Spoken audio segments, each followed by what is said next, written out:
Olá, então vamos continuar o nosso estudo de problemas de valores iniciais, envolvendo sistemas de equações diferenciais.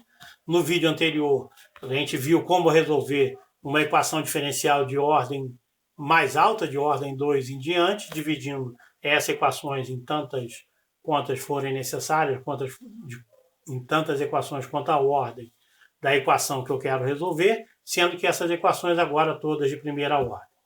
Eu vou partir agora por uma aplicação bastante interessante, que são as conhecidas equações de Lotka-Volterra, tá? Que tratam de um sistema em biologia ou ecologia que é de extrema importância. E eu escolhi fazer nesse vídeo porque a gente pode ter um pouco mais de tempo para explorar os resultados, que deve ser a parte mais interessante dessa aplicação. Então vamos para a equação de Lotka-Volterra. As equações de Lotka-Volterra tratam de um problema que é conhecido também como o problema de presa e predador. Tá? O caso original foi inspirado por raposas e coelhos, né, mas vale para duas quaisquer espécies, e isso aqui também é uma aproximação, a gente vai ver depois, a gente pode melhorar esse sistema, mas é um sistema que já apresenta resultados bastante interessantes. Então, o que você tem, você imagina que você tem um problema de uma raposa caçando coelhos no campo, né, para se alimentar, e deu trabalho arrumar essa figura, porque raposas e coelhos, normalmente o coelho fica na boca da raposa. Aqui eu dei alguma esperança para o coelho de escapar. Então eu vou chamar aqui meu x, a minha primeira grandeza, é a população de coelhos. Y vai ser a população de raposas. Se x e y são, por exemplo, menor do que 1, não necessariamente significa meio coelho ou meia raposa, ou 0,9 raposas. Tá? Porque essa unidade aqui não está muito bem definida. Então, x igual a meio pode significar meio milhão de coelhos, meio milhar de coelhos, 500 coelhos, ou meio qualquer unidade em número de coelhos que você resolva escolher. Então, se aparecer aqui números fracionários, não precisa ficar imaginando pedaços de animais. É só uma questão da gente estar lidando agora com números reais e não com números inteiros. Porque, afinal, a gente está tratando de equações diferenciais e essas grandezas se movimentam, se mexem aos pouquinhos. A variação no número de coelhos, vamos tentar entender a primeira equação. A variação no número de coelhos ao longo do tempo tem um termo aqui, alfa-x. A variação no número de coelhos é proporcional ao número de coelhos. Então, esse termo aqui dá conta da reprodução dos coelhos. Por exemplo, você podia ter que a variação do número de coelhos é 0,1 do x, ou seja, a cada intervalo de tempo, a população cresce por um fator de 10%, né, que seria o 0,1. Nota que isso é a derivada, então é o crescimento. Então aqui é a taxa de reprodução de coelhos e tem um termo negativo.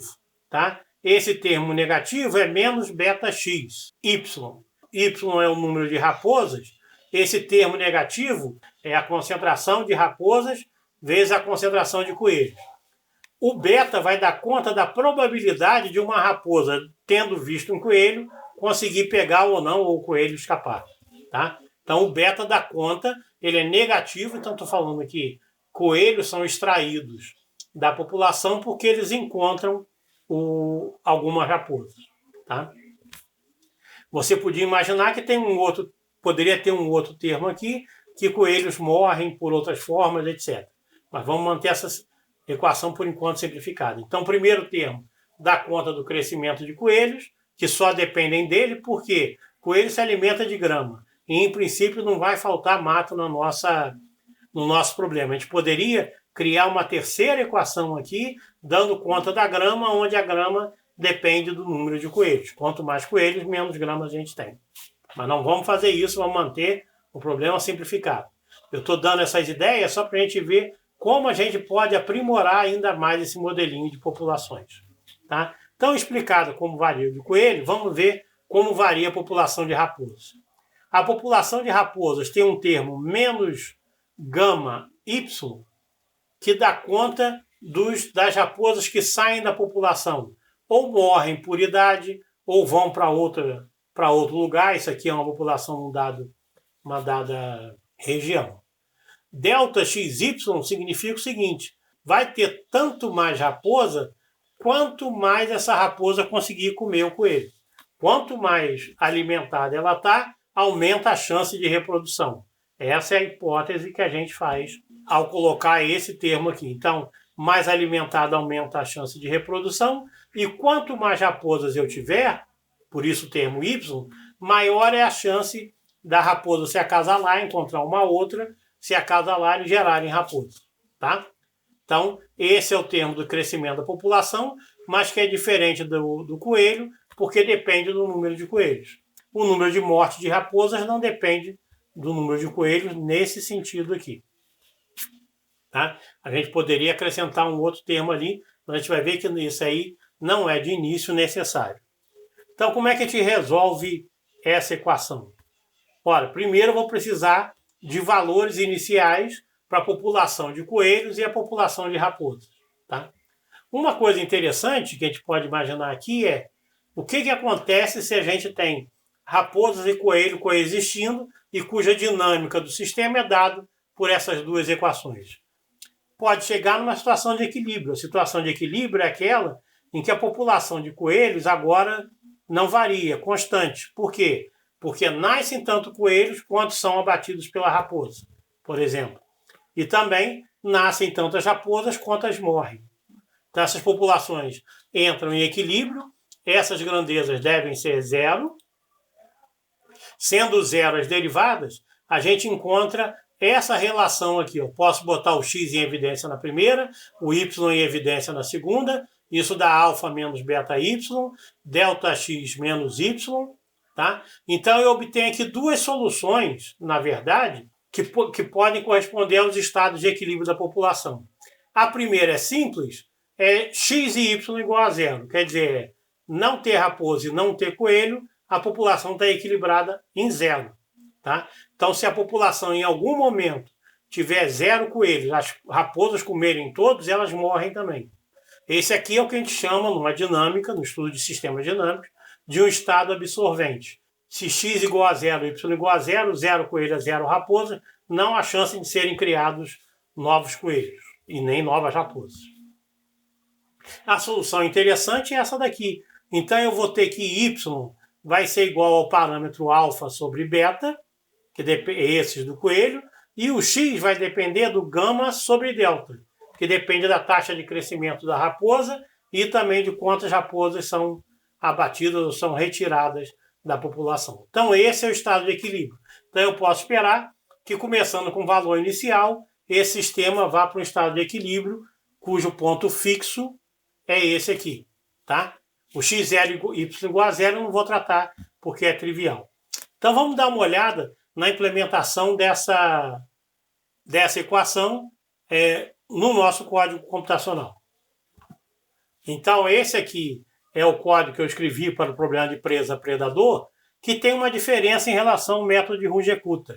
É porque agora eu tenho 4 parâmetros além dos valores: alfa, beta, delta e gama. E eu quero fazer o programa genérico para qualquer valor desses parâmetros. Então, as nossas equações a serem resolvidas, a primeira é o F0, é o para os coelhos. Né?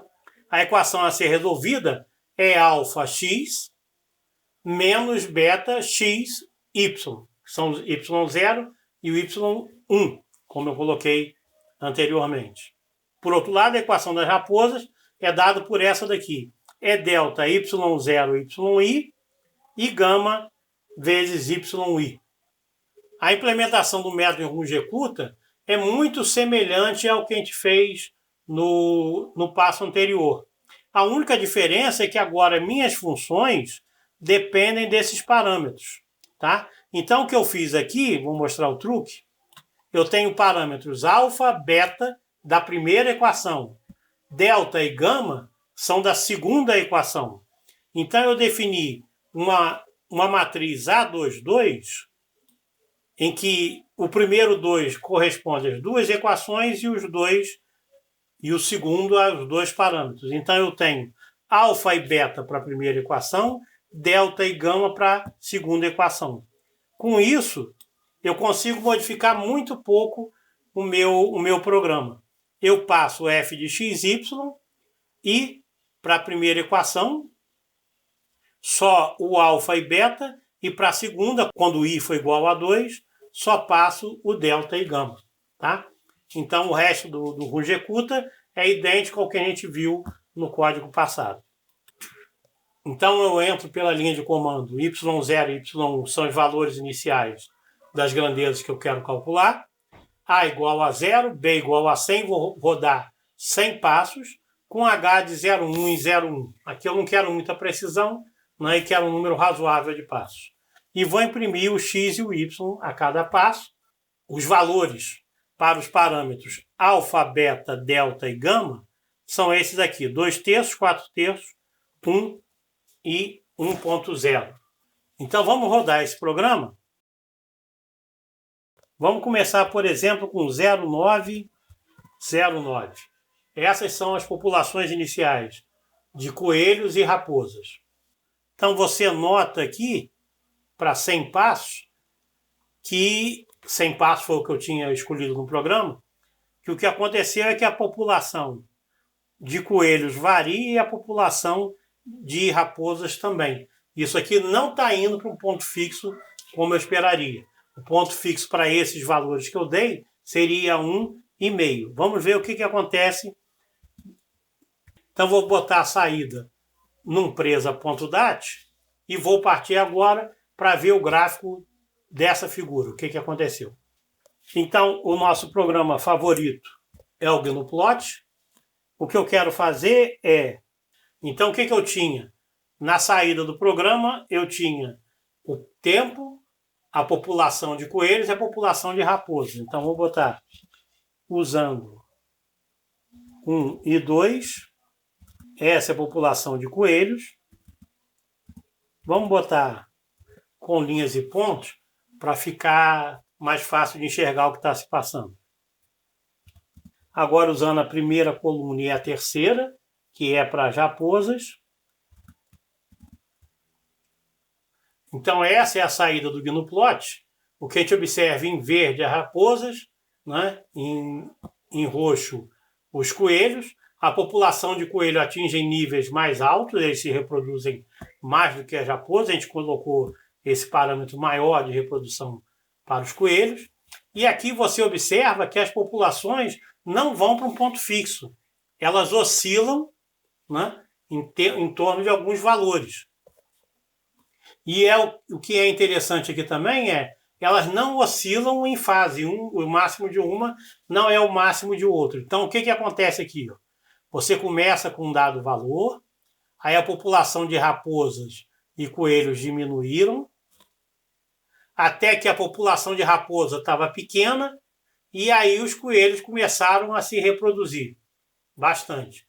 E de raposa continuando a cair. Até que chega nesse ponto máximo, né, que é o máximo de coelhos, aí a população de raposa começa a subir também. Mas começa a subir e começa a diminuir o número de coelhos.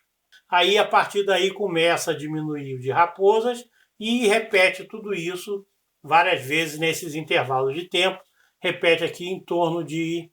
Aqui seriam 8 passos por esses valores que nós demos. Então, a gente observa que a solução não é, como a gente esperava, um ponto fixo, mas é uma situação em que as duas populações oscilam, né? Então, mais coelhos gera também mais raposas e muitas raposas geram, na verdade, menos coelhos. Mas tem mais coisa interessante para ser vista ainda nesse problema. Por exemplo, o que acontece se eu usar aqueles valores de ponto fixo que eu calculei no slide anterior? 1 e 0,5. Deixa eu passar aqui, não vou mandar sair em arquivo, a gente pode ver aqui. Com 1 e 0,5, olha só, em 100 passos, a população de coelho está constante. Está todo mundo igual a 1 e todo mundo igual a meio, igual a raposa. Então, na verdade, isso é um ponto fixo. Se você começar com 2 coelhos para cada raposa, com esses parâmetros que eu dei, a população se mantém constante. Mas quando a gente sai dessa situação, ela muda. Então, vamos ver mudando um pouquinho. Vamos fazer isso no Gnuplot. Então, peço para ver a saída.dat.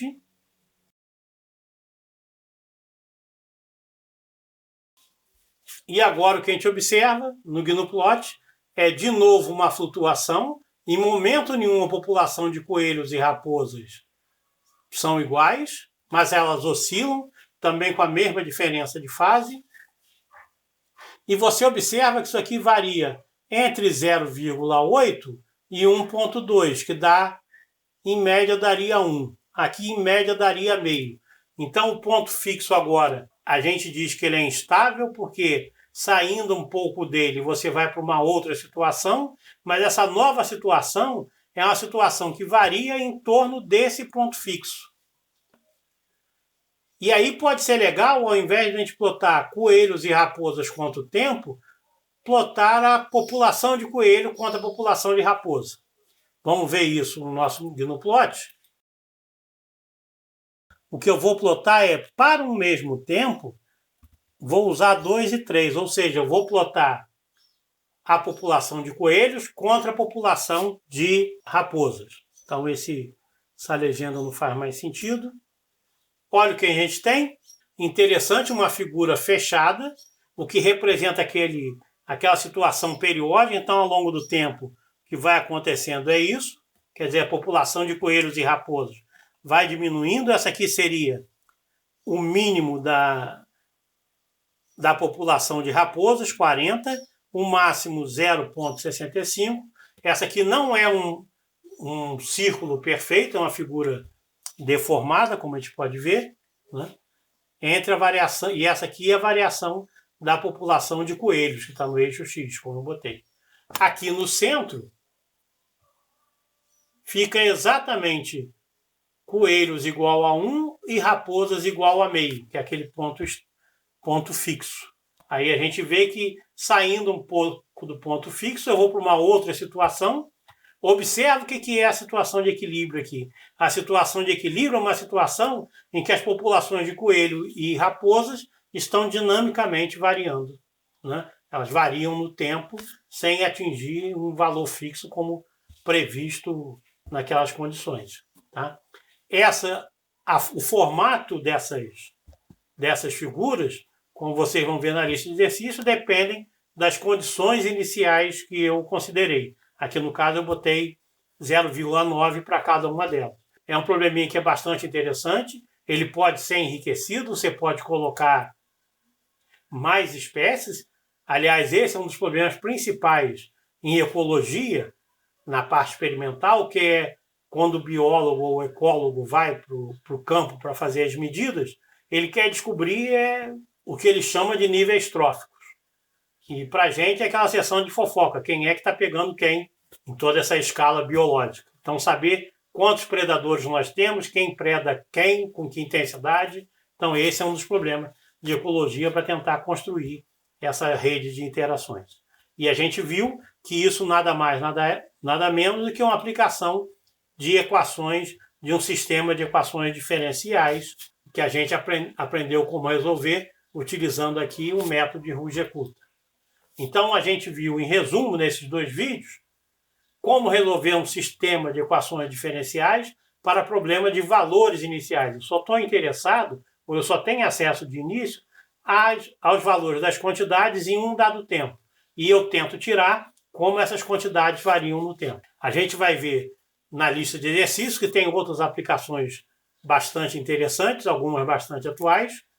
Depois desses vídeos, nós vamos tratar não agora os problemas de valores iniciais, mas os problemas de valores de contorno, os problemas de contorno. O que significa isso? Você sabe o valor inicial e sabe também o valor final. Você quer uma função que você sabe como ela se comporta nas bordas, tá? Ou em pontos bem definidos, como ondas numa corda que estão presas nas suas extremidades.